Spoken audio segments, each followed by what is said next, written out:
The recent passage of the bill by the House of Representatives to establish states and local government police has once again brought the debate about their creation to the front burner, putting security challenges and slow response times by the police to internal security challenges. Our correspondent Idong Joseph attempts to answer many unanswered questions about the effectiveness of a decentralized police force. Over to you, Joseph.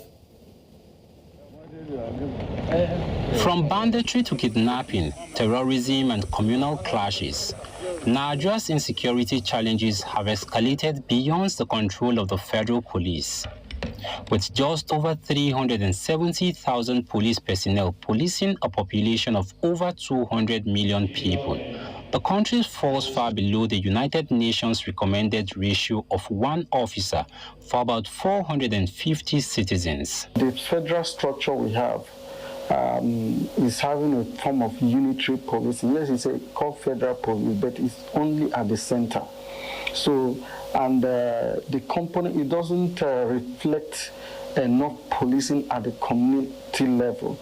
And that's why you see, in order, nature of God's vacuum, in order to fill in those vacuums, people began to set up vigilant groups, self-defense organizations, and these are people that are not well trained. To address this, the National Assembly is considering constitutional amendments that would allow state and local governments to establish and control their own police forces.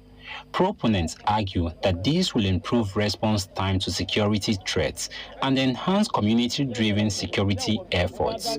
But questions remain about its effectiveness, especially in the light of recent security failures, where about 16 northern travelers were brutally killed by suspected vigilantes in Edo State. Despite the presence of security formations nearby, officers were reportedly absent, leaving victims vulnerable to mob justice. If we don't have the people's trust, you can't get the best out of them, right?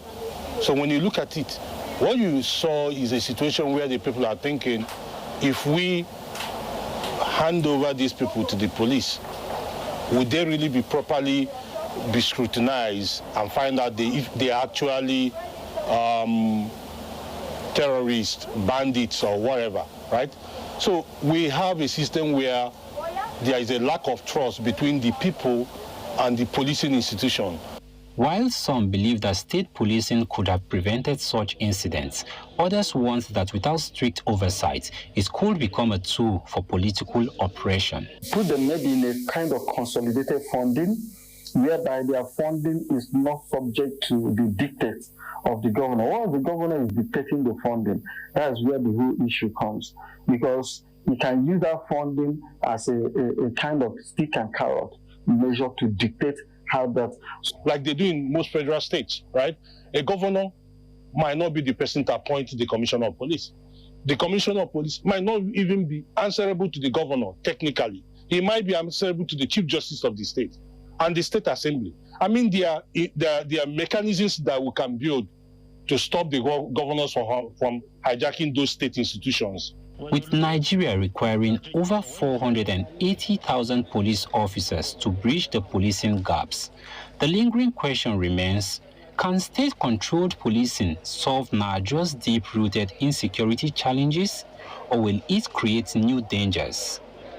In Abuja for News Central, Idong Joseph. A very thorough report there by Idong Joseph talking about state policing and the impact of state policing regarding insecurity challenges. Whilst we talk about, for example, the Uromi killings, again, the impact of state policing comes to mind.